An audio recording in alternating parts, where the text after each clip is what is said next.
मोअज़्ज़ीन इजलास नेतन्याहू ने इस वक्फे में आलमी रहनुमाओं की मुबैना कमज़ोरी की तरफ तेज़ निगाह डाली। कहा कि इब्तदाई दिनों में बाज़ रहनुमाओं ने इसराइल की हिमायत ज़ाहिर की, मगर जब इसराइल ने दिफा में अमली इक़दाम उठाए तो वो हिमायत जल्दी ख़त्म हो गई। उनके लहजे में तनबीह थी कि जब मुश्किल वक्त आया तो बहुत से मुल्कों ने दबाव, मुतसब्बाना मीडिया प्रोपेगेंडा और मखसूस हलकों के खौफ से पीछे हट जाना मुंतखब किया।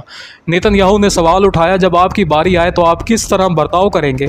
क्या आप इंसाफ, जुर्रत और हक़ के साथ खड़े रहेंगे या खौफ और साजिशों के सामने झुक जाएंगे? उनके बकौल बहुत सी कौमों ने जब हालात सख्त हुए तो कुर्सी दबा ली, और ये शिकस्त ज़मीर पूरी इंसानी कौम के लिए मोहलिक साबित हो सकती है। कौमी खुददारी और दिफाए वतन के जवाब के बाद नेतन्याहू ने एक सख्त इल्ज़ाम लगाया कि बाज़ मुल्कों और मीडिया ने इसराइल पर कानूनी जंग यानी लॉफुल चला रखी है। उन्होंने कहा कि जब दुनिया के कई ममालिक इन दहशत गर्दों के खिलाफ लड़ाई में वही काम कर रहे होते हैं जो किसी भी खुददार कौम का फ़र्ज़ है, तो उन ममालिक को तनकीद और मुकदमात का सामना क्यों नहीं करना पड़ता? नेतन्याहू ने वाज़ेह अंदाज में कहा कि यह तनकीद इसराइल के किरदार कशी है, इसकी मानवियत को उलट देने की कोशिश है। जहां नेकी को शर और शर को नेकी करार दिया जा रहा है। वो सख्त लहजे में बोले कि ये एक जिस्मानी और नफ्सियाती महाज है, हम दहशत गर्दों से लड़ रहे हैं और आप बाज़ औक़ात हमसे लड़ रहे हैं। नेतन्याहू ने नस्ल कशी के इल्ज़ामात को एतमाद के साथ मुस्तरद किया और कहा कि हक़ाइक़ इसके बिल्कुल बरअक्स हैं।